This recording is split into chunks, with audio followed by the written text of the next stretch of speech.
I want to welcome you all here today, and I'm the director of Safe Havens Interfaith Partnership Against Domestic Violence and Elder Abuse.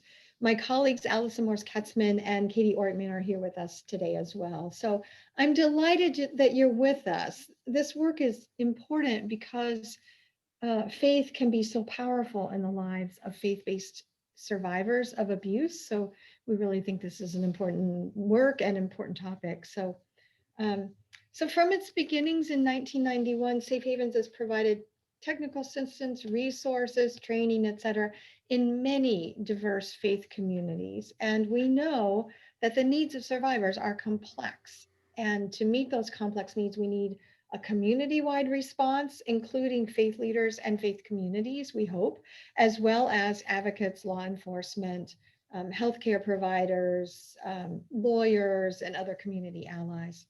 So Safe Havens' mission is to build bridges between faith communities and domestic and sexual violence service agencies so that survivors really get their complex physical, emotional, and spiritual support that they need to be safe and whole and well and healing. So, and to thrive ultimately. So we really believe in bringing faith leaders to the table. We also acknowledge that spiritual abuse, which really is abuse that twists faith or traditions or scriptures to maintain power and control, is both real and also very powerful.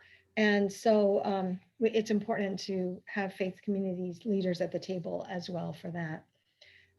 Safe Havens has provided training in the last few years in um, communities from Alaska to Florida, from Maine to Southern California, every place in between.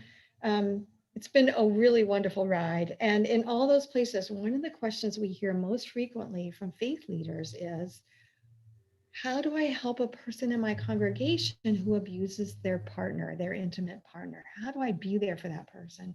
So, in fact, faith leaders often know both the perpetrator and the survivor, and sometimes faith communities include three generations of both family, both sides of the family. So there's a lot of community engagement here, let's say. So the community closeness is it provides both opportunities and challenges, let's say that. So while support for families is critical in many faith communities, faith leaders may also inadvertently overlook safety needs of individual members within the family. Sometimes, as one pastor said to me, we're suckers for a good confession. I should say that I am also a faith leader, so I can say we. We are often suckers for a good confession. It's true. And if we haven't had some real education about this, I think we too easily believe that those who abuse have changed when they tell us that they've changed. So we can be too quick to encourage victims of abuse to forgive and forget, or to go back home, or to do whatever. So for me, when it comes to thinking through these kind of complexities, all roads lead to today's presenter, Dr. David Adams. David is co-founder as well as co-director of Emerge, which is the first counseling program in the United States for people who abuse their partners. He holds a doctorate in education. He's also led groups of men who batter and conducted outreach to victims of abuse for 36 years. He's one of the nation's leading experts on men who abuse and has conducted trainings for social service and criminal justice professionals in 45 states and 16 countries. So we're so glad to have him with us today. He's often called upon as expert witness in court. He's published numerous articles. He has a book out called Why Do They Kill? Men Who Murder Their Intimate Partners. And maybe you've seen his blog post at the Huffington Post, which is also really fun to follow. In response to all those faith leaders who have asked us about how to respond to abusers in the congregation, Safe Havens partnered with David in 2019, and we have a brand new, groundbreaking new resource for faith leaders and faith communities called Between Compassion and Accountability, Guidelines for Faith Leaders Responding to Those Who Abuse Intimate Partners. So be sure to check for that on our website. So with that, there's so much more to say, but with that, I'll turn it over to today's speaker, David Adams. David, welcome and thank you. It's always a delight to work with you. Thank you so much, Anne Marie, for your kind words. And thank you for joining in, everybody. I guess it's afternoon for most everybody that's joining in, except maybe the people on the West Coast at this point. I'm coming at you from beautiful Malden, Massachusetts. Beautiful weather here. Yeah, and so I'm going to basically give you a little um, condensed version, really, of the booklet that Anne Marie was just talking about. Between compassion and accountability. My understanding is that most of you are victim advocates, and so, but many of you partner with faith leaders, and so feel free to use this information. Also, you can have access to the complete booklet, too, and download all 49 pages of that as well. And I believe we have some faith leaders on the call as well, David. Oh, good. Okay, great, excellent. Yeah, good.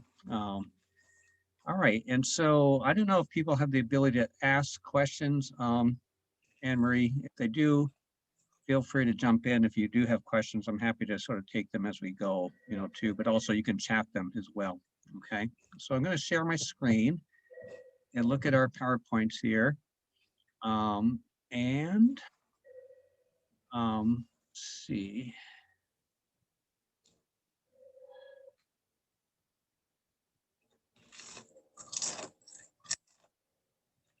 Okay, hopefully everybody can see the PowerPoints.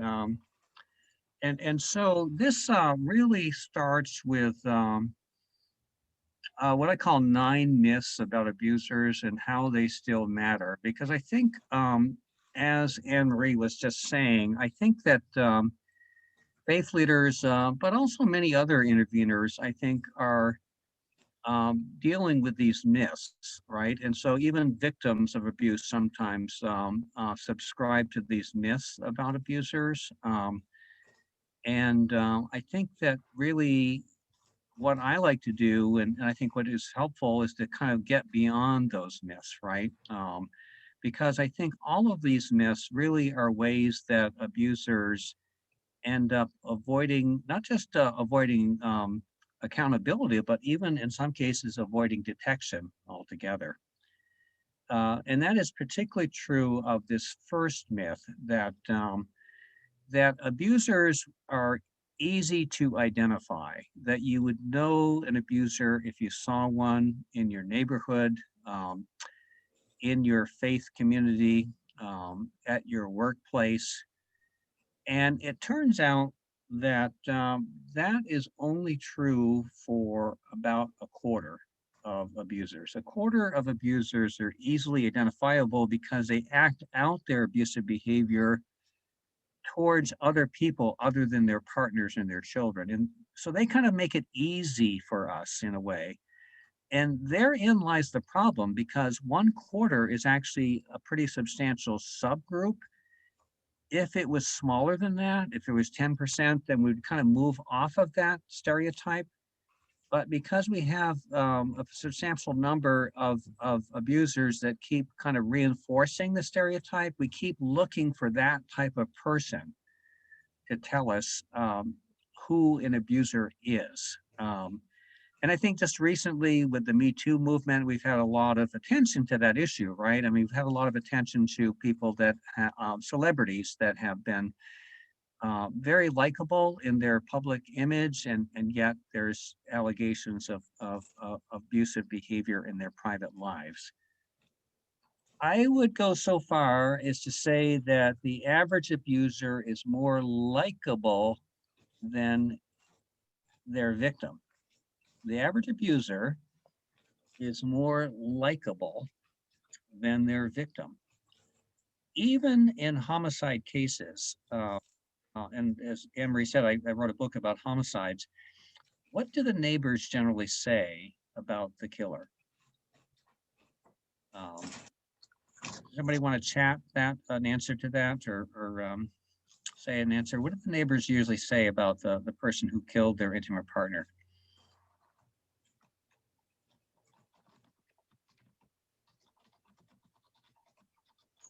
I'm not seeing any responses, but generally what people say is that he was such a nice guy.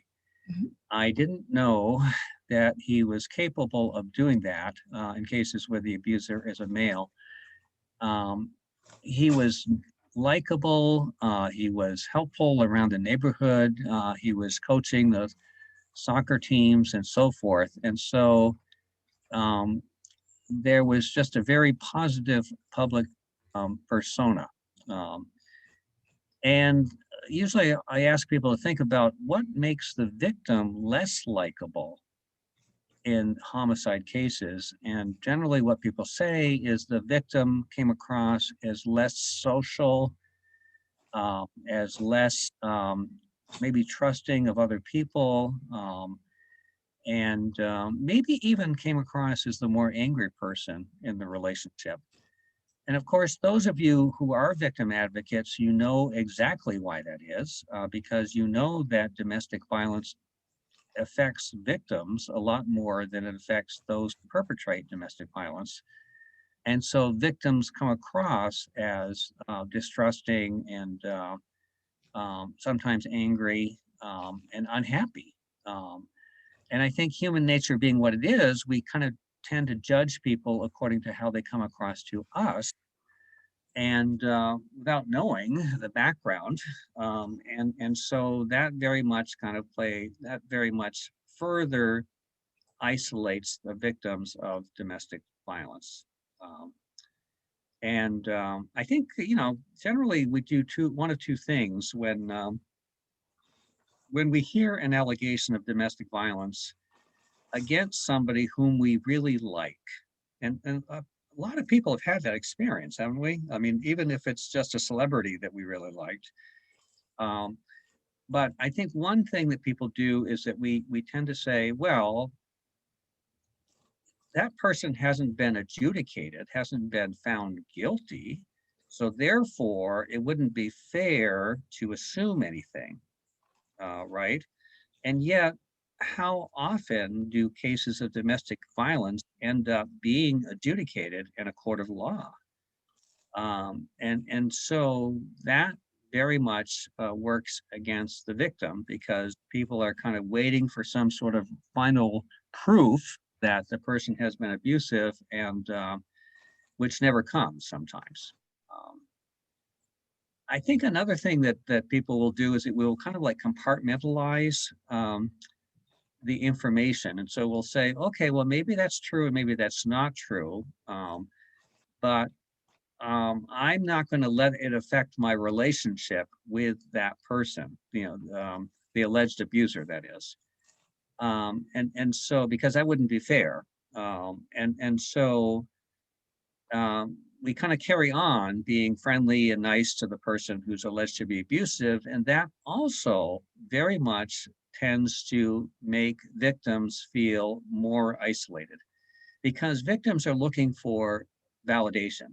Um, and I think when they see their friends and their mutual friends still being very friendly to their abusive partner or former partner, it very much gives the message that, well, um, everybody likes that person, nobody sees any problem other than me. And so the only way I can kind of make peace with my friends is to basically be quiet about this.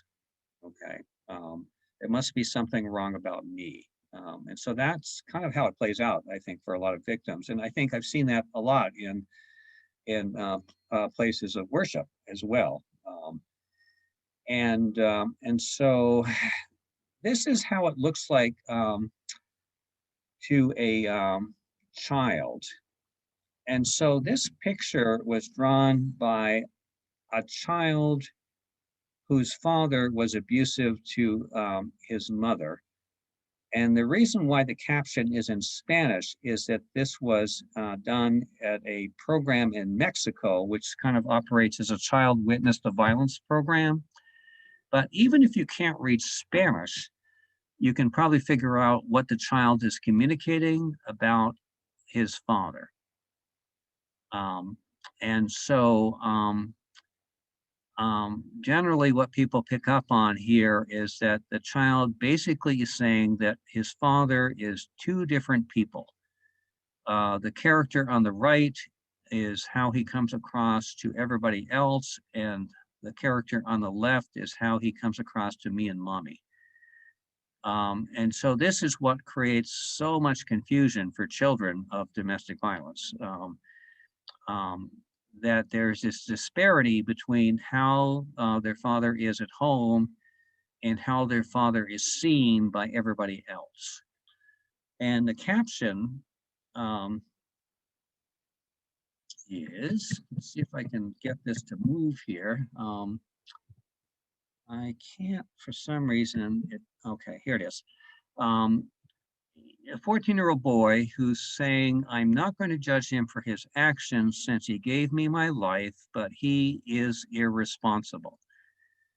Now, if we were in a more, if we're in a live setting, I think we'd have some more discussion about this. And I usually ask people, what do you find unusual about this statement? Is this a typical thing for a 14-year-old boy to be saying about his father? And usually what people pick up on is that this seems to be kind of shows a level of maturity that's really quite unusual for a 14-year-old. If you can think about how many 14-year-old boys have you ever known that have used the word irresponsible, for instance? Um, and so that by itself is unusual. I think another thing that people tend to pick up on about this statement is that it shows some conflict on the part of this boy, that he is saying that I'm not going to judge him for his actions. And so there's a sense that he needs to give his father his due. And a lot of people end up saying, well, yeah, he's probably getting that statement from his father. I mean, it sounds like this is something that his father has probably told him continuously. I gave you your life. And so he's parroting that from his father. But then, even though he's saying that he's not going to judge him, he then goes on and does judge him and says he is irresponsible. And so that type of conflict, I think, is really quite typical of children of domestic violence. They tend to feel conflicted, not only about the abusive parent, but also towards the abused parent. So they may feel protective and really loving towards the abused parent, but at the same time angry at the abused parent for their failure to protect them. Or maybe they have over time have adopted the abusive parent's attitude, about what the mother, let's say the mother, in the case of a mother being the abused parent, she put my father out of the house, for instance, and so she's judged for taking that action. Um, I tend to use the gendered pronouns, even though clearly with domestic violence cases, it's not always a male or abuser and a female abused person. In my agency, I work with men who are abusive. I work with women who are abusive. I work with LGBTQT populations where there's domestic abuse as well. Okay. And so this kind of shows uh, another thing that people mention about this statement is that it tends to show a level of parentification. That children of domestic violence often come to be parentified in the sense that they need to start assuming responsibility for the parent who can't be responsible for them, for both parents actually. And they're responsible in different ways for both of the parents. For the abused parent, they often feel responsible for protecting the abused parent, right? And I like to ask people, what are they responsible? What's their responsibility for the abusive parent? And generally what people say in response to that question is that they feel responsible for managing the abusive parent's feelings, for talking daddy down, for managing his anger, for calming him, for pacifying him, right? And so that becomes a real burden. It becomes a real burden for children to take on that responsibility. And it definitely takes them away from being a more spontaneous child. Um, and so here is another picture, I think, that depicts children's reactions to abusers. I use these drawings, by the way, in the work that I do with abusers as a way of making them more aware of the impact of domestic violence on their children. And in this case, the child is saying, "Don't be so grumpy." And so this is the 7-year-old's version of what we just saw with the 14-year-old. So a 7-year-old is still feeling responsible for managing his father's feelings, but obviously he's not as sophisticated as a 14-year-old. And so for a 7-year-old, it kind of plays out, "Daddy, don't be so grumpy," right? And so it's very sad to see children, and even younger, much younger than 7, beginning to assume this responsibility of emotional management of abusive parents, which really can continue on for their entire lifetimes. Um, Here is another picture.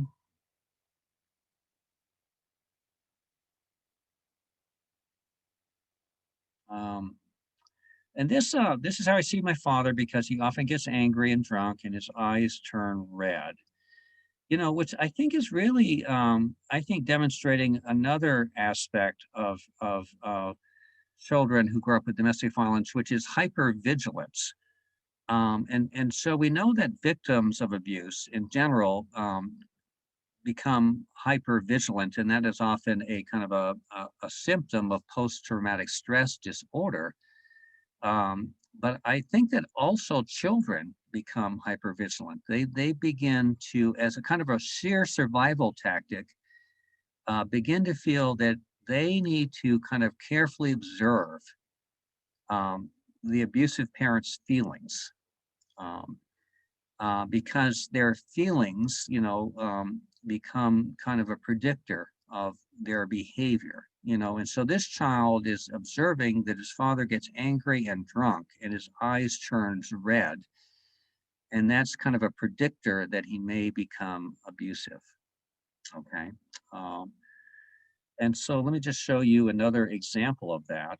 Um, I see him as very old, tired, working so hard, fed up with life, and very sad and sometimes angry. So this child is not just observing his father's emotions, but he's actually observing his father's philosophy of life. That this is really, his father's philosophy of life. From this child's perspective, is that he is working so hard, fed up with life, and very sad and sometimes angry. Okay. So, wow, I mean, that's a lot of information for a child to be taking in, basically. Um, and again, it takes them away from being a child. Um, and so, I just want to mention, I'll just say a little bit about my own personal situation. I haven't grown up with an abusive father, and I think that one thing that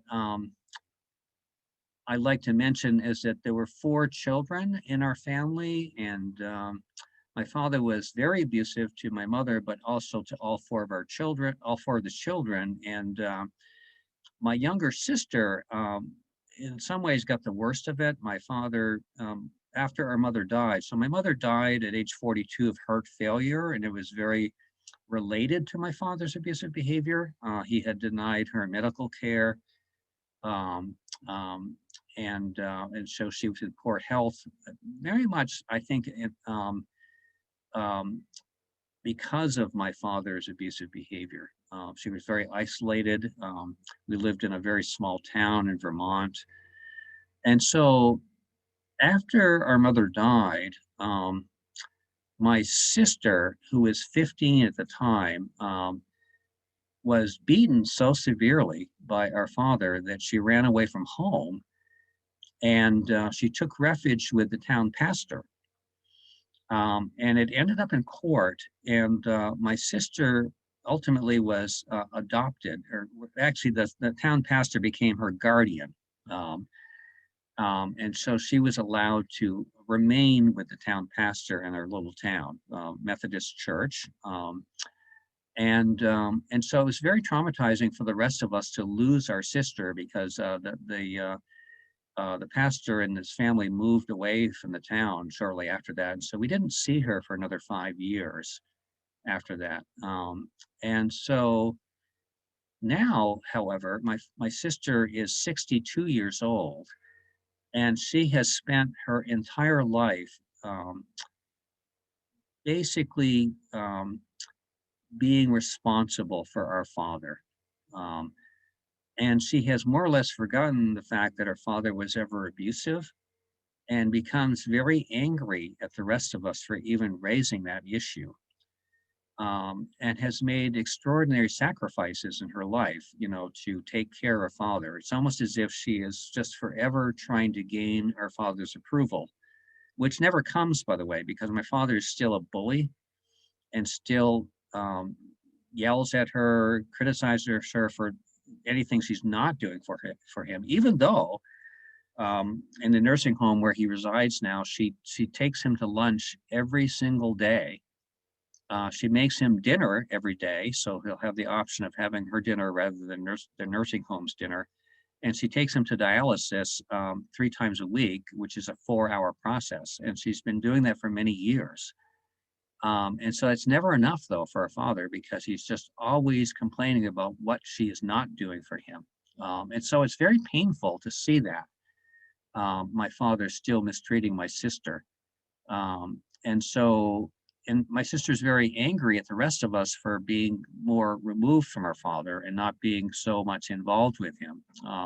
I still will see my father once a month, but only because it's the only way I can maintain a relationship with my sister. If it was up to me, I would not see him, because he is such a bully and he's never taken responsibility for his abusive behavior. He's also become quite racist in his old age. He's always complaining about the nursing home staff. And so it's very difficult to see him. And what my fear has always been that I'm just going to lose it with him. I'm just going to get angry at him, and then my sister is going to sort of hold that against me, basically. And then I have an older sister who's got a significant drinking problem. She quite often calls the rest of us in the middle of the night, and will kind of alternate between crying and raging at us about our upbringing. I have an older brother who we never see. Maybe every 10 years he shows up. He usually beats up our father, threatens to beat up our father. He's very much followed in our father's footsteps. He's become abusive in his relationships. He's joined a religious cult. He's very secretive about that. He took his children out of school to home educate them, I think because the teachers suspected he was abusing his children. And so my 3 siblings have all been impacted in some pretty significant ways, by our abusive father. For me, I think I have a lot of survivor guilt because of that, because my life has gone so much better in a lot of ways. But it's still very painful. And I mentioned my own family as an example, I think, of 2 things. One is that children, even though we have the same parents, are impacted in very different ways. And the other thing that I think is true is that it tends to be lifelong impact. And so children of domestic violence are affected their entire lives, basically.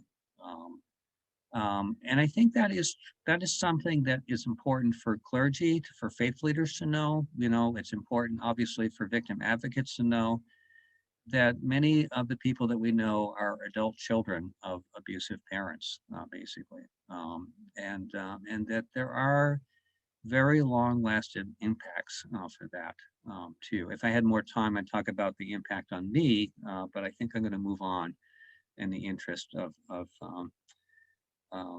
presenting this additional information about myths about abusers. Okay. So myth number 2 is that abusers are rageaholics. They are angry people. Um, and the underlying reality, and this is certainly something that victim advocates know already, that is that domestic violence is really more about control than anger. That a lot of what abusers do, whether it's socially isolating their victim, controlling the finances, controlling the resources, undermining the victim's relationships with other people, including the children, being critical, and so forth, don't necessarily involve these moments of rage.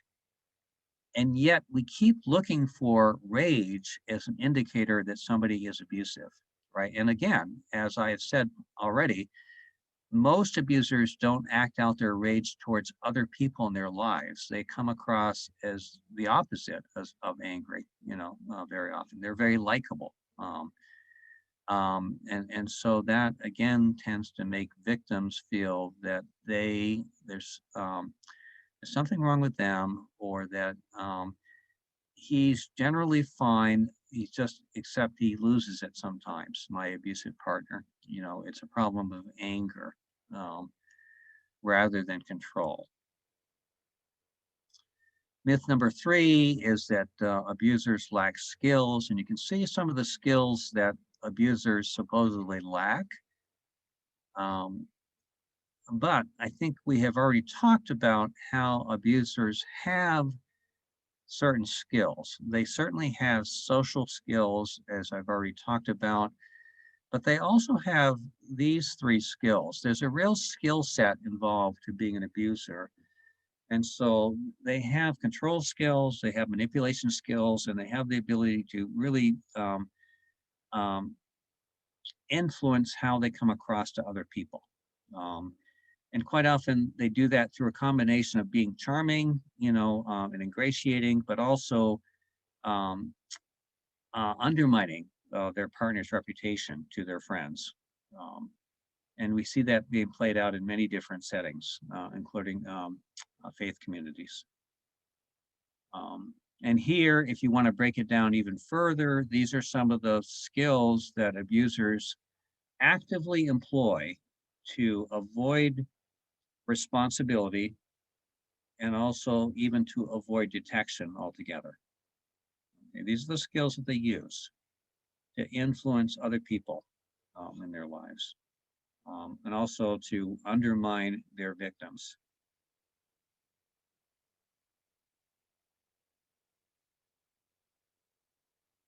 Okay, so here is a important consideration. I think I do a lot of training of therapists, psychotherapists, and I'm a psychologist myself. And if I ask most psychotherapists I train, what do they think about this? Do you think that abusers suffer from low self-esteem? Virtually every hand will go up in these trainings. This is a very popular belief. But why do we say that this is a myth? We say because research on abusers has found that this is only true for a minority of abusers. Only a minority of abusers, 26%, come across, are have characteristics of insecure, dependent personality, basically. Much higher percentage, twice as many, come across with narcissism, basically, have narcissistic tendencies. Um, and so, just to sort of like say a little bit more about narcissism, I think that there's a lot of misunderstanding about narcissism as well, because I think that I think most people generally recognize that the common traits of narcissism are people who feel superior, people who have limited empathy for other people who blame other people for their own problems, people who kind of don't take responsibility, people who are grandiose about themselves, people who are self-centered, basically. So those are all kind of like the commonly understood traits of narcissists, people on the, when I say narcissists, I mean people on the spectrum, because there's kind of a wide spectrum that ranges from narcissistic personality at one extreme to just plain self-centeredness on the other end of the spectrum. And so, but there's some surprising things about narcissism that I think are not commonly recognized. One of the things is that many narcissists are actually quite capable of criticizing themselves. Um, and that can be very disarming, for other people. Um, but there is a exception to that. And so the exception is that it has to be on their terms. And so they can criticize themselves, but they are intolerant of being criticized by other people. Let me give an example of that. So in one of my groups for men who are abusive to their partners, we were interacting with one particular client and doing an exercise that we call a relationship history, in which he was asked to answer a series of questions about all of his intimate relationships.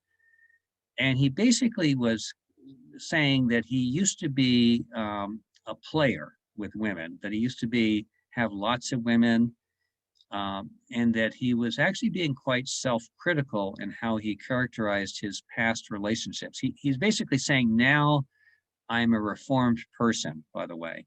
Now I'm engaged to be married. I've given up all of this self-centeredness, that I used to exhibit toward in my relationships. But what he was saying was that he would continuously lie to the women that he was involved with. He would lie, about his age in order to be with older women. He was always cheating on women and lying about it. He was always being very disrespectful to women, and so forth. And so he was doing a pretty good job of criticizing himself. But then one of the other men in the group said, let me ask you about when you were lying. And this other man flipped out and said, how dare you call me a liar? How dare you call me a liar? I mean, he had just called himself a liar 8 times, but it wasn't a part of the deal that somebody else could call him a liar or reference his lying even. And then he started getting threatening to the other man. He said, don't think I'm sweet, which is kind of street talk for don't think I'm gay. Don't think I can't beat your ass, basically. And so it was like a switch had been flipped.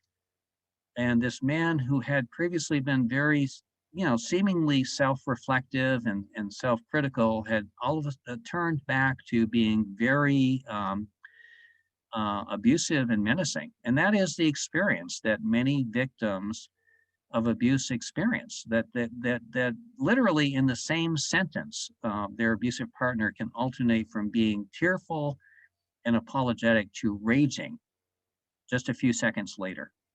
Okay. And that's why I think Anne Marie talked about faith leaders being suckers, for confession. I think that many abusers are very tearful, actually.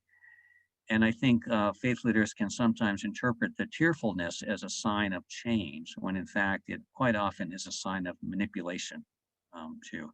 Um, um, so I think another kind of surprising characteristic is generosity. So many narcissists can be quite generous, but it has to be on their terms, and so they pick and choose what they're going to be generous about, which again is a very confusing thing for victims of abuse, too. They won't necessarily pay child support, for instance, but they'll show up bearing gifts, for their children. David, if I Anne could Marie, did you? interrupt you for just 1 second, there is a question in the chat Oh, box good, that has great, to great. do with what you were saying. So Karen Wyman is wondering, are the 26%, do we have any research about the 26% who are on the insecure or dependent spectrum, and whether they overlap with the 25 or so percent who are easily identified as abusers? Like, is there any Oh, relation that's an between interesting those two question. groups?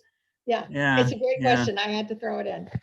Yeah, I don't necessarily think that there's an overlap there. I think that there's kind of a different style. The people that are sort of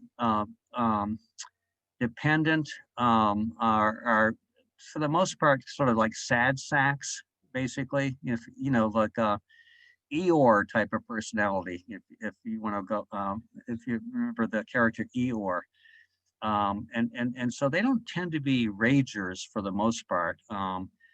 Although they can go from being cheerful to being raging, as I've mentioned. But no, there's not necessarily an overlap there between those. Um, but I should mention that some people say, well, a person must be, if a person is narcissistic, there must be an underlying, uh, insecurity for them to be so narcissistic. And there's actually kind of two different styles of narcissism. There's what you would call um, compensatory narcissism, where a person really is, compensating in some ways for underlying feelings of low self-esteem. They kind of like feel the need to exaggerate their accomplishments to build themselves up, at other people's expense. But then there's another style which is more like an entitled narcissism, where the person really doesn't seem to suffer much low self-esteem at all. They basically are very entitled, across the board. They don't lose a lot of sleep basically over how they treat other people. Um, and so we see both types in our programs, and I think that if I have time, I want to return to this and talk a little bit. I can give you a little example of treatment in terms of how we deal with that style, with narcissistic style. So let me just sort of move on and see if I can kind of get through the other. And let me just sort of run and get my phone so I can keep myself on time here.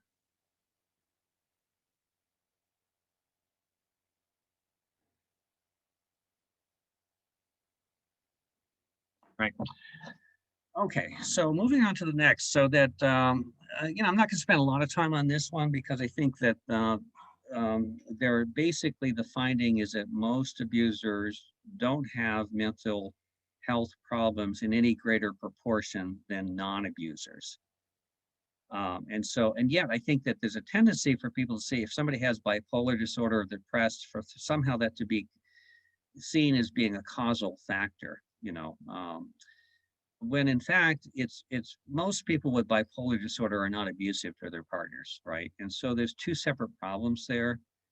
And unfortunately, I think a lot of abusers end up in mental health treatment. And unfortunately, many of them end up kind of getting reinforcement from their therapist about their symptoms. They're saying, well, of course you're abusive to your partner because you're bipolar. Or of course you can't listen to your partner because you have attention deficit disorder.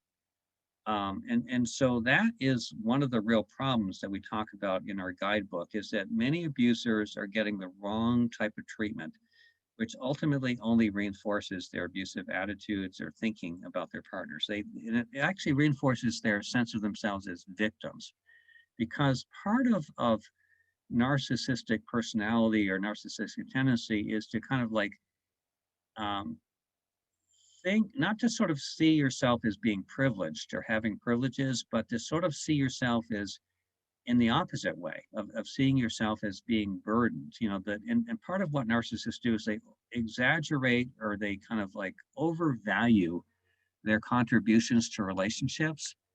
And at the same time, they undervalue um, their partner's contributions. And so the end result of that is that they chronically feel shortchanged. And so most narcissists chronically feel that they are getting a short deal, um, that they are not, they're giving a lot more than they're getting, actually. And there's a lot of grievances about that. Most abusers, the most common grievance is that she never appreciates all that I do for her, basically, because of this tendency they have of overvaluing um, their contributions and ultimately seeing themselves as victims. And so unfortunately, I think a lot of mental health treatment ends up reinforcing some of that thinking as well. Um, so here is another myth that abusers who express remorse, and this is where we talk about the tearful confession that Anne Marie was talking about, right? And so what are they crying about? Usually, are they crying about how their behavior has impacted their partners? No, I mean, so that they tend to be crying about what has happened to them. You know, the fact that they are no longer able to live in their house or able to see their children. And so that's what they're being tearful about. And yet, I think faith leaders sometimes will see those tears somehow see those tears as an indication of remorse, right? Um, and so that can be a real problem because that ends up being really a manipulation. I think most abusers alternate between being abusive um, and um, and being manipulative in ways that get other people to sympathize with them. Um, and to not hold them responsible for their abusive behavior. And so, if I had time, I would do this as an interactive exercise with you to talk about the different excuses that abusers use. Because in the guidebook, we talk about the 10 most common excuses that abusers employ, and also we give recommended responses to each abuse, and so that is in the guidebook. But let me just sort of go through the 10 top excuses here, and I'll give you a few little examples of responses, helpful responses. And this is all based on research at my agency. At my agency for 30 years now, we have asked abusers on the intake form to give an explanation for why they were abusive. And so over 30 years, we've categorized their answers and come up with this sort of so-called top 10 list of excuses, basically. And so she provoked me is the most common. And here's some examples of that, by the way. So these are direct answers on our intake forms of what different men have said in that's characterized that we characterized as she provoked me. So these are all examples of she provoked me. Okay. More examples. Um, and so this is the number one excuse, basically, that she provoked me. Number two is I lost control. It's almost like a way of saying that I suffer temporary insanity, that normally I'm fine, but I just lose it sometimes. I have a temper. And you often hear your victims saying that. You know, you often hear victims even subscribing to that. Well, he's fine usually, but he can't control his temper sometimes, right? And I think that kind of one of the things that we say in response to that, in terms of a helpful react or healthy response in the part, if you're a help provider, is that is it across the board? Does he lose it to everybody? Right? Because as I said, most abusers, they don't lose it with their bosses or other people um, that they know. And even when they kind of lose it with their partners, it tends to be very selective. You know, so many abusers want to take credit for what they have not done with their partner. I've never punched her. I've slapped her in the face, but I've never punched her. Or I've never hit her. I've put holes in the wall, but I've never hit her. And so that actually provides evidence that it's very selective, their loss of control. You know, they're kind of picking and choosing what they will do and what they will not do, and kind of drawing a line, you know, and so that shows that it's really not loss of control at all. And so that's a very good response to that particular excuse. Whether you're dealing with the victim or whether you're dealing directly with the abuser, is to point out um, how selective it really is. Good intentions is number three excuse. I think that it's very similar to child abusers. So child abusers almost always will assign some sort of positive motive to their actions. I'm not abusing my child, I'm teaching my child, I'm protecting my child from making mistakes. Um, in a similar way, abusers of their partners will say things like, well, I just wanted her to see how unreasonable she is, right? By verbally chastising her. Um, or I wanted her to wake up, right? Or I slapped her to calm her down. Um, um, or I become very jealous because I love her so much. So my jealousy is a sign of my love for my partner. So those are all examples of so-called good intentions, right?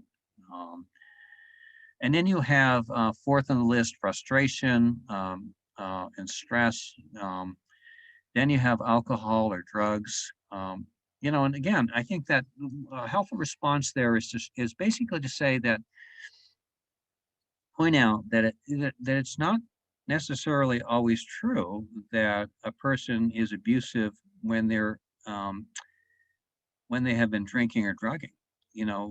That's actually fairly rare in my experience with abusers, is that their abuse has been solely confined to when they're drinking or drugging. Um, and even if that has been the case, I mean, the kind of the one thing I will a lot of times I'll say is I'll give a scenario in which a person is speeding and they're pulled over by a police officer, and they tell the police officer, "But officer, I was drinking." And I asked them to think, well, does the officer say, "Well, I'm sorry, I didn't realize you were drinking. You're free to go"? Because in the eyes of the law, a person is still responsible for their behavior when they're drinking, right? Um, and so we still hold drivers responsible for the decision that they're making to get in a car and to drive. And in a similar way, we still need to hold abusers responsible for the decision that they're making to be abusive to their partner, even when they're drinking, basically. Um, okay, so then we have self-defense, jealous rage, insecurity, being tired, and it was next. Those are the top 10, basically. And so I'm not going to give any more examples at this point about helpful responses, but please, when you have time on your own, read through that section that talks about these are different responses, not just in your work with abusers, if you're working directly with an abuser, but also if you're working with victims or survivors. These are things you can say with them to help them to kind of hopefully sort of see through those ways that their abusive partners are avoiding responsibility, you know, um, for for their abusive behavior. Okay. So now we come to the whole idea that it's only happened once, and so it's not really a pattern of abuse. And in courts, we oftentimes even have defense attorneys saying, "Your Honor, this is the first time he's been arrested for domestic violence," right? Um, and I've actually heard many clergy, many faith leaders saying this too. Well, if he's never been arrested, for this, so therefore there's no pattern of abuse here. This is a one-time occurrence, right? Um, and yet, I think that what's important for us to recognize is that is it really a one-time occurrence? Because usually, even victims who tend to say sometimes that it's the only time it's happened, once they get their own types of help in terms of victim advocacy, they're better able to recognize prior acts of abuse, which they previously had not necessarily recognized as being abusive. Verbal abuse, for instance, psychological abuse, social isolation, and so forth, so that those aren't crimes, those aren't illegal behavior, and so they don't tend to result in arrest. And yet, those are clearly part of a pattern of abusive behavior. Um, and so I think it's very similar to actually findings about drunk driving. And a lot of people are surprised by this, but with studies of drunk driving have found that the person who's arrested for the first time for drunk driving, on average, has previously drove drunk between 200 and 2,000 times, depending on the study. And the reason why there's a variation there is that there's different legal standards, legal definitions for being drunk in different states. But basically, the idea is that, you know, there's only so many police on the road, and so the chances of being arrested for one act of drunk driving are very small. You have to engage in that behavior many, many, many times before the law of averages catches up with you and you're arrested for the first time. So I don't know of any similar research for domestic violence, but I'd be surprised if it wasn't very similar in the findings, so that arrests, for the most part, don't basically are not showing us the first time that a person has been abusive. Okay. Usually the abusive behavior has been well established by the time a person is arrested for the first time, right? Um, And then number 8 is that the whole idea that abusers can't change or don't change. And the findings there are actually very positive. I think the studies that have been done have basically shown that those who complete the so-called abuser intervention program, sometimes they're called batterer intervention programs. In Massachusetts, we call them intimate partner abuse education programs. But the findings are actually very positive that those who complete our programs are 2 to 4 times less likely to reoffend. And so I'll show you specific to my program in Massachusetts, which is called Emerge. We an outside study was done in 2014 and 15, where we turned over all of the intake data for 2 years to the researchers, and the findings were that 11.6 of the program completers had reoffended, compared to 20% overall. So 20% of our overall participants in our program had reoffended 2 years later, by the way. And so those are very good findings, and I think that it's really worth it to educate our faith leaders about that, because I think that they don't necessarily know that these programs are actually very successful. And then finally, myth number 9 is that the whole idea that if a person has abused his partner doesn't necessarily mean he's a bad parent. And what we like to say about that is that there's actually 3 equally important aspects of parenting. One is how you treat your children. 2 is how you treat the other parent. And 3 is how do you treat yourself? And so children are clearly impacted just as much by number 2 and number 3. I work as an expert witness in domestic violence cases, and so I can tell you that it's very common for judges basically to say to only look at number 1 in evaluating a parent's suitability to be a custodial parent beyond divorce. So if he has not put his hands on the kids, he's good to go as a parent, basically, in the eyes of most judges.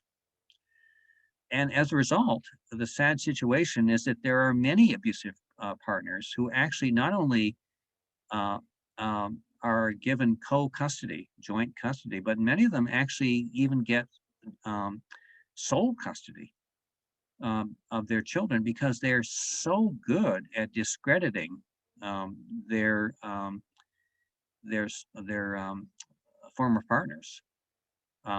The court process is pretty much an adversarial process, and so that works very much in the favor of abusers because they have those skills basically.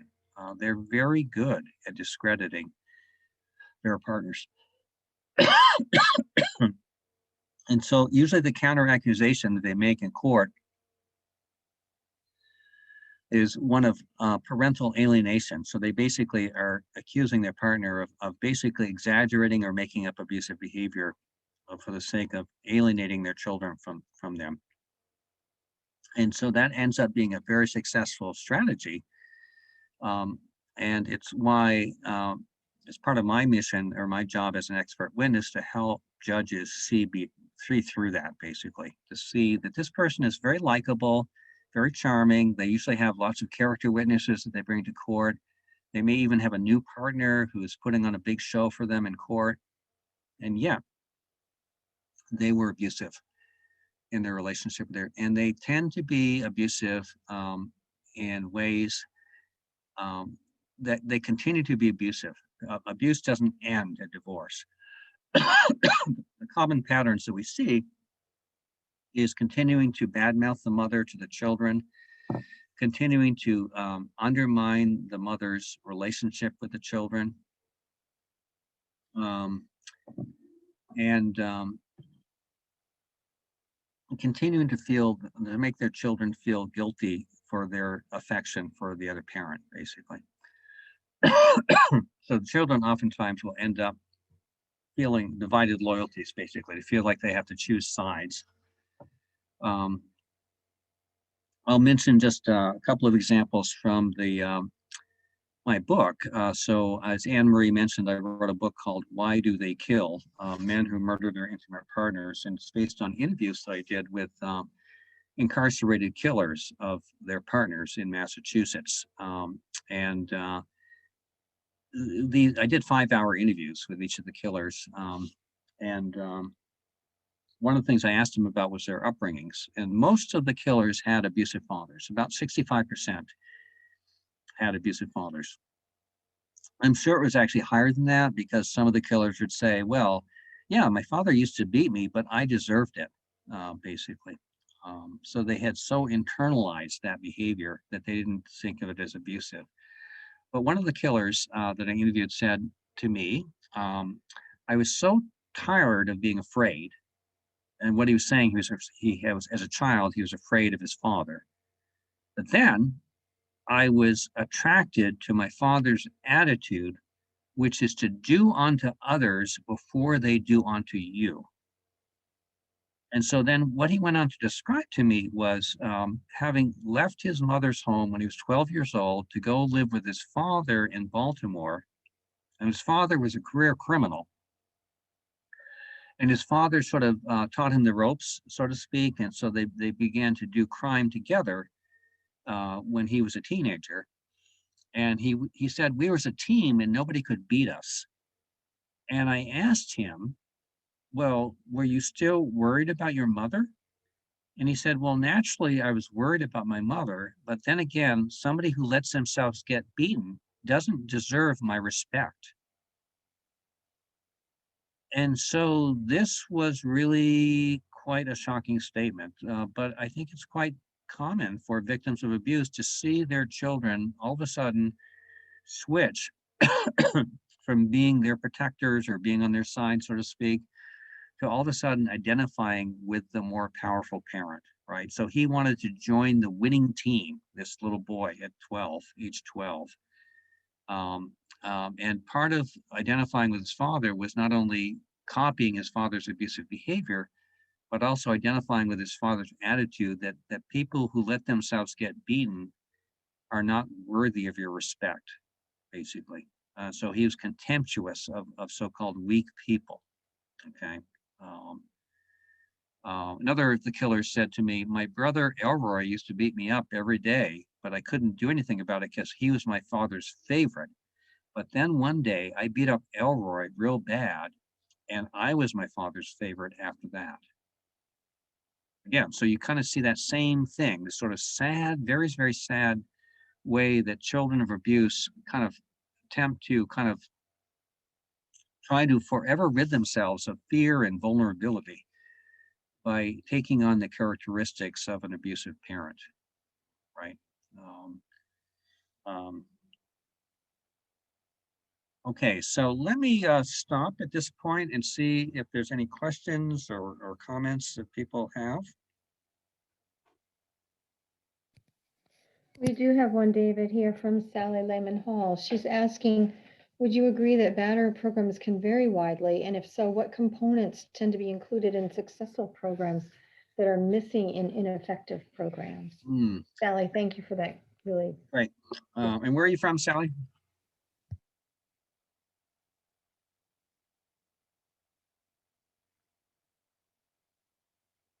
Yeah, can we, you- can't hear you, Anne Marie. You're David, on mute. Sally, I know she's from Harrisburg. Oh, Mm. Pennsylvania. Okay, great.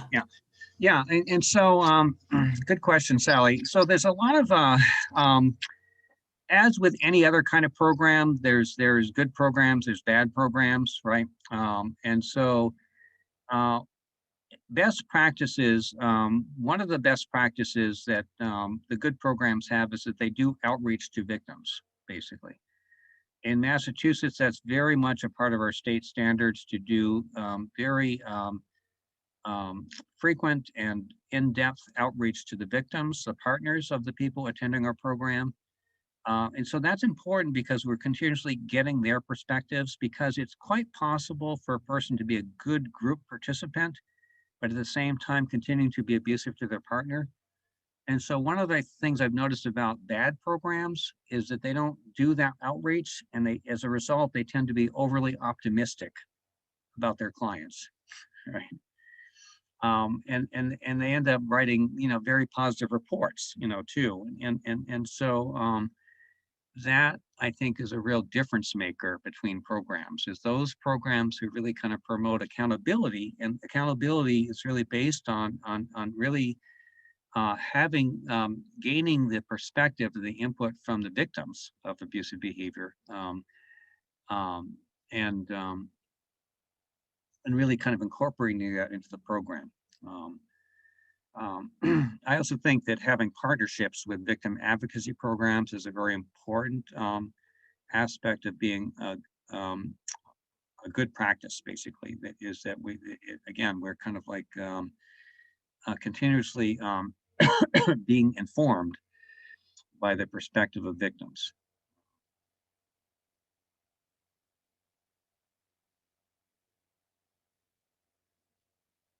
Any other questions? I don't see anything else in the chat box right this minute.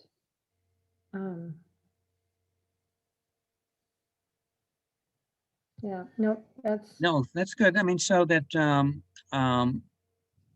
Oh, wait, I'm sorry.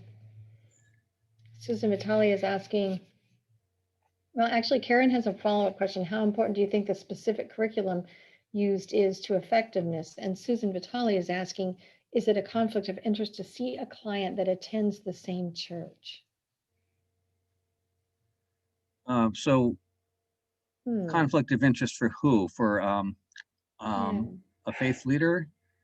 that's what I'm Um, wondering. I'm not, Susan, if you can fill us in more on that question, that would be great. So in mm, other words, if I'm the pastor and one of my parishioners is abusing their partner, then is it a conflict of interest for me to, oh, she's a therapist. Okay, so if she's a therapist and she sees a client who attends the same church. oh, who's attending the same church? I see. Mhm. And the therapist who's seeing the abusive person or a victim? Susan, can you fill us in just one more time? The abuser, she says. The abuser, yeah. I think it depends. I mean, I think it generally, the potential problem is that one of just having dual relationship, and maybe needing that you have to not be as confrontative as you might otherwise be, because you want to preserve your good relationship with the person. And so that's where it could become a problem, basically. Um, I mean, it's more ideal to not have a friendship, basically, or even a kind of that sort of relationship, um, where you know you have to be at least um, convivial, with the person. I mean, I think that that's not uncommon though in small towns or rural communities where there's not a lot of choice there about that. And so it is manageable if it's the only choice, to do that. I just think that it's important to really set boundaries with the person in those cases to say, well, okay, I'm going to be your counselor, and when we see each other in public, this is how I'm going to behave towards you. Um, we are not going to talk about what we're doing in therapy, obviously. Um, and I'm going to treat you the way that I would treat anybody. I'm not going to treat you differently, because we already have this relationship at church or synagogue or temple or whatever. All right. And so sort of set the terms, I think is what's important there. I think the question raises wider issues for faith leaders because the person who's abusing their partner may be not only a congregant, which already feels like a conflict of interest on some level, but also the major donor or somebody Oh, who is yeah. very powerful within the congregation, the head trustee or something Right. like that has a lot of power and sometimes even power over the faith leader. Mhm. Maybe the person who pays the salary or who is control of whether the parsonage gets fixed or not, or whatever that looks like. I think that there can be abusers who have a lot of power in congregations as well, and it goes to the same question. Right. Exactly. Yeah. Good points, Emery. Yeah. I mean, what I'd recommend is getting to know your local providers, basically getting to know your local victim advocacy programs, having a personal relationship with them, basically getting to know your intimate partner abuse education programs to get a sense of what do they do. The good programs, I think, are very transparent about what they do, too. And so I think then you can make, so-called warm referrals, right? So you can do handoffs that are, call, David, for instance, at this program, Mhm. and just be knowledgeable about what they can expect at the program, basically. So that's Right. my best advice about that is really kind of don't, the guidebook talks about types of therapy that should be avoided altogether. Certainly couples counseling should be avoided, altogether. Um, because it puts victims in a very tenuous situation. It can definitely increase the level of danger for them. Even if in the sessions they're loving the sessions, doesn't mean that outside of the sessions that the abuser is not going to basically take out, blame their partner for things that she said within the therapy, right? And there's no way that a therapist can really guard against that, really. Um, so couples counseling should not be done in domestic violence cases. Um, Individual therapy should not be um, the only um, therapy, basically. So that there should be a specific program that addresses domestic abuse. Um, Many of our clients also attend individual psychotherapy on top of it if they have mental health symptoms, for instance, to manage their symptoms. But it should not be the only service that they're attending.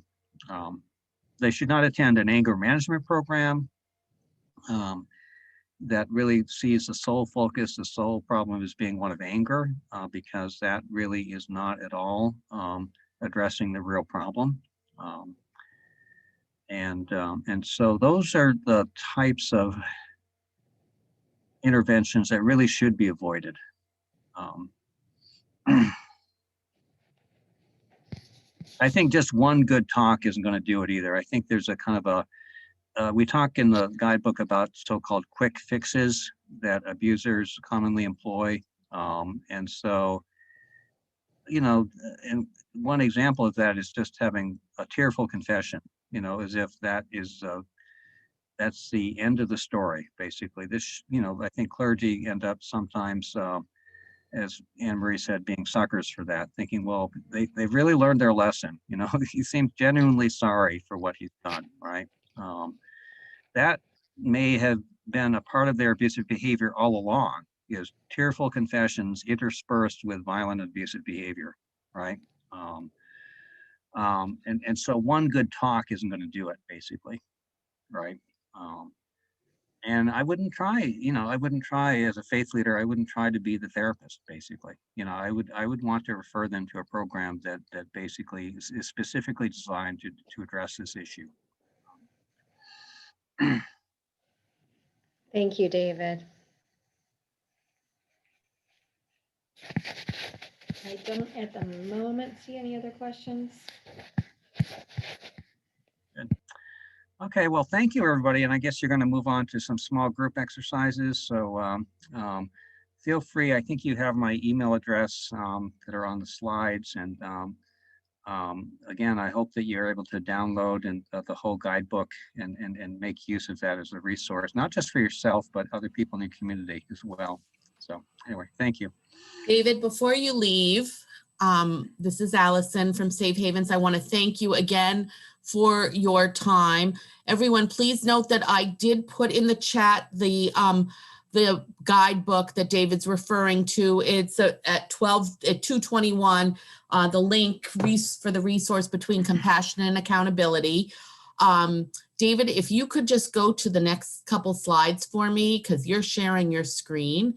I just want to point out for you people who are advocates, we have 3 more webinars coming up on May 27th, talking about looking at DV through a Jewish lens, on June 9th, supporting GLBTQ plus survivors of faith, and June 24 with Ujima, supporting African-American survivors of faith.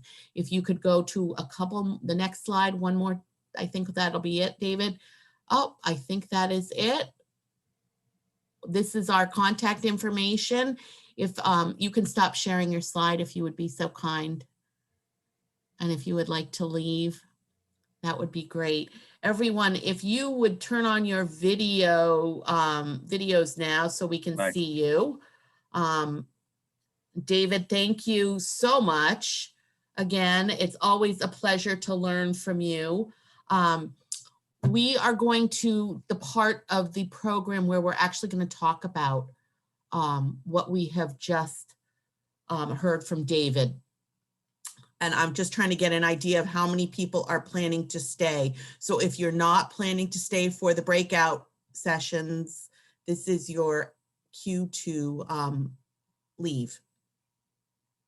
But I'm hoping that you will. The breakout will be about 20 minutes, 15 minutes talking, and then a few minutes reporting back. We will be done by 4 o'clock at the latest, just as people are coming back in.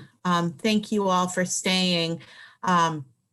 We were hoping there'd be a little bit more clergy on the call or on the webinar, but regardless, we hope that you found this helpful.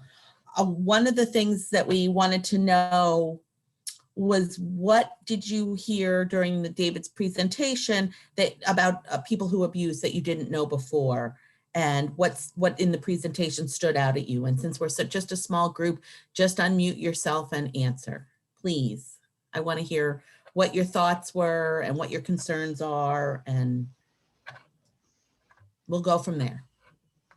I'm Susan, and I do work in the domestic violence field. So a lot of the things that he talked about were kind of like refresher type information for me. Mm-hmm. However, I was saying in the breakout room, I am going to have to go back and look at his presentation slides, because some of these myths I was not aware of are not really valid anymore. You know what I mean?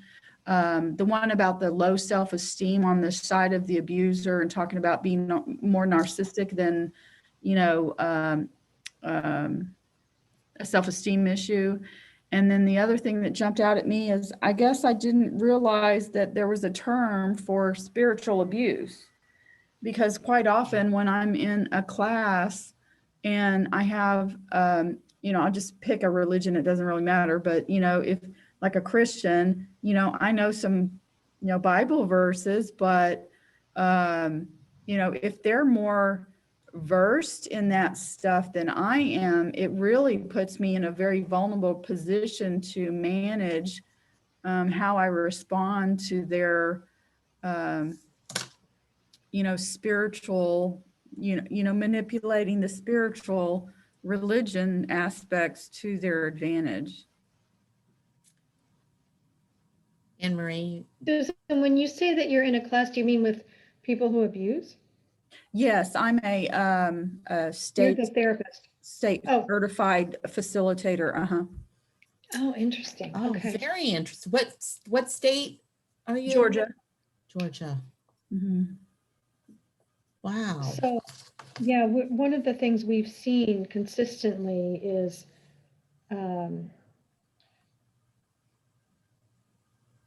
the manipulation of, and it can be anything. As you know, anything in the hands of an abuser is a weapon. So Mhm. scripture, traditions, liturgies, but also the faith leader themselves can be manipulated. I've seen faith leaders appear in court as character witnesses, sending in letters of support to the court for the Mhm. abuser, et cetera. But also the congregation itself can become a weapon where, maybe the survivor's not there that day and the abuser stands up and says, my partner's abandoned me. This is the worst thing ever. This is really a terrible thing for my partner to do. So will you please call and write and go over and convince them to come back because this is so important and we don't want to break up the marriage, blah, blah, blah. Right. And then pretty much everyone in the congregation is now weaponized on behalf of the abuser.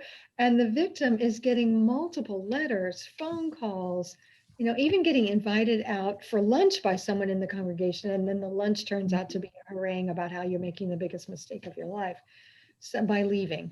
So it's just really important to know that anything in that whole spectrum of what is faith affiliated can be weaponized by the abuser. So yeah, we talk about spiritual abuse. We have actually a spiritual abuse wheel that talks about everything from using traditions to or faith traditions to solidify male privilege and power, to manipulating the children because of the faith, or keeping you from accessing medical care because it's a faith issue. I mean, just all of these things can be. Do you spiritual have abuse. that? Where would I get that? I'm putting it right in the chat right now. I was Okay. gonna say, Thank you. through the marvels of modern Allison, who can make anything happen, she'll put it in this. Yeah. No, I can't make anything, but here, it's right here.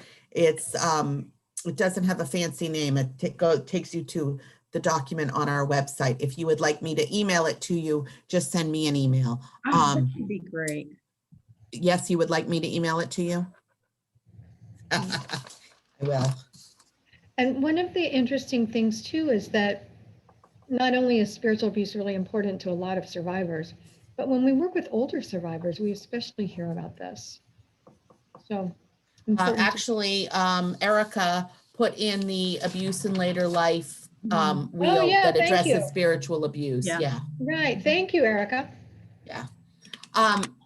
Anything else that was surprising or that you hadn't heard about people who abuse? People who I can't see. Karen, yes. Thanks. And I apologize, we weren't able to answer the questions in our small group because they never showed up in the chat. So we had a lovely conversation. That's fine. That's great. One of the things that, and I work for the Maine Coalition to End Domestic Violence, and we do a 12-hour training for mental health providers that's required for their licensure. And one of the areas of that training that's of particular interest to the audience is the section on working with people who use violence and abuse. And there were some ways in which David framed some of the myths and information about working with abusers and how abusers might present that I think will be really helpful in informing that training going forward.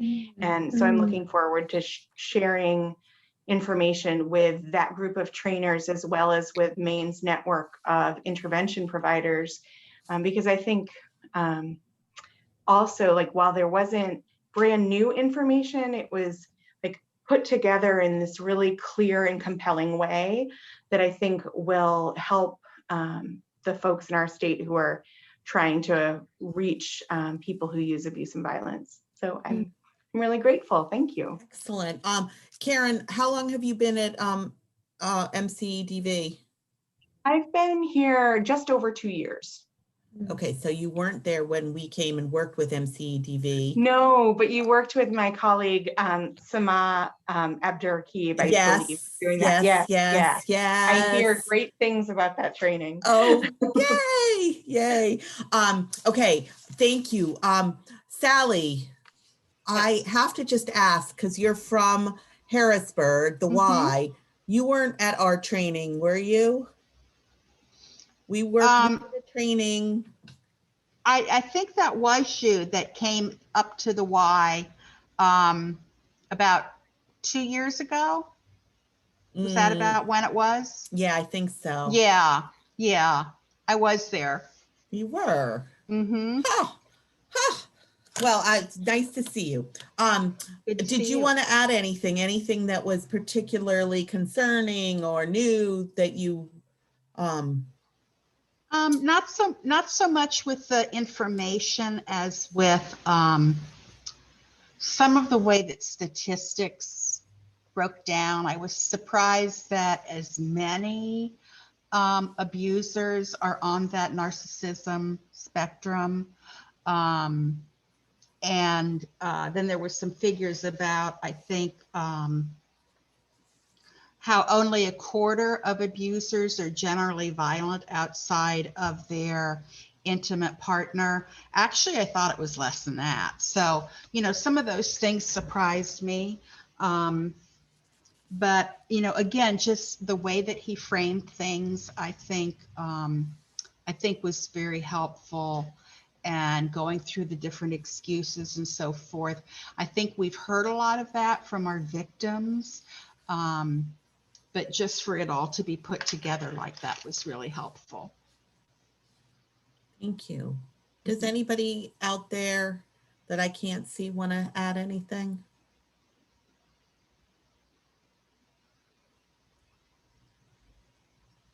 No.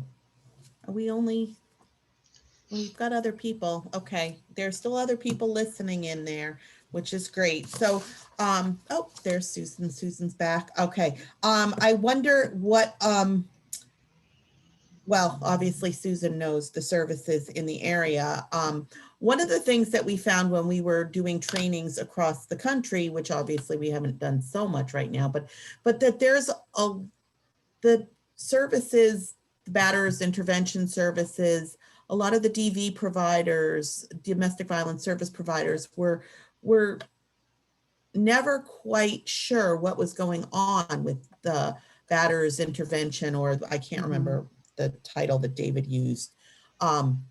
And I'm hoping that that's not what you're finding, but we were finding when we were talking to people in different parts of the country that maybe it was one person who agreed reluctantly, a therapist who agreed reluctantly to do the training. It wasn't always the same. It was not always the same number of hours within the state. So I'm wondering if you're finding any of that.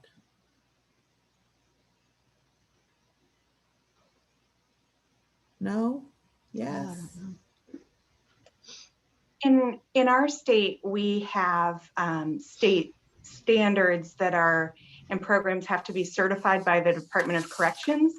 So we don't have that kind of variation, though we're working with our judicial system to ensure that judges are making the appropriate sentencing to intervention programs and not to anger management or individual counseling or something else. And I think my role is a relatively new role at the coalition. And I think having a staff position designated to doing some statewide coordination and facilitating the connection between the intervention programs and the advocacy organizations has helped a lot to increase the collaboration and connection and communication between those bodies, and I think has helped the intervention providers be more connected with the experience of survivors and the impact of their work on survivors, and has helped the victim service providers better understand what the intervention folks are doing and why they're doing it and how they're doing it. So I think it's been a really positive collaboration in our state. And our intervention programs are 48 weeks long, which I think is one of the longer ones in the country. Wow. Susan, you look like you wanted to jump in and say something, but maybe not. Okay. Well, I'm just looking at the time. Oh, yes, Yeah, I Susan. was gonna say ours are 24 weeks. Okay. So I didn't know anybody had any that were 48. That's long. Yeah. You know the clients pretty well. Does anybody have any questions? Because I'm just looking at the time and we are scheduled to be off in 3 minutes. I would really appreciate it if you would do your evaluation, which is in the link, and I will be emailing it to you all. Thank you so very much for your time and for your participation as well. We really appreciate it. And if you are able to do the evaluation, it means a lot so we can improve how we do our work. Everyone, thank you all, and hopefully we'll see you next time. Thank you. See you later. Thanks. Bye.